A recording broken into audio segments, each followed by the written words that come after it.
ایک مرتبہ ایک درویش علامہ اقبال کے پاس آیا۔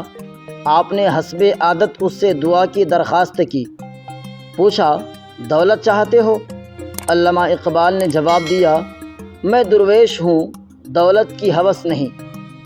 پوچھا، عز و جاہ مانگتے ہو؟ جواب دیا، وہ بھی خدا نے کافی بخش رکھی ہے۔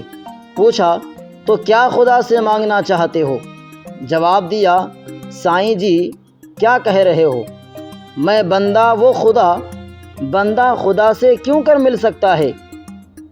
قطرہ دریا میں مل جائے تو قطرہ نہیں رہتا، نابود ہو جاتا ہے، ختم ہو جاتا ہے۔ میں قطرے کی حیثیت میں رہ کر دریا بننا چاہتا ہوں۔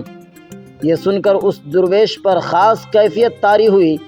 بولا، بابا جیسا سنا تھا ویسا ہی پایا، تو خود آگاہ راز ہے، تجھے کسی کی دعا کی کیا ضرورت؟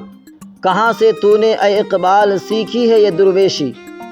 کہاں سے تو نے اے اقبال سیکھی ہے یہ درویشی، کہ چرچا بادشاہوں میں ہے تیری بے نیازی کا؟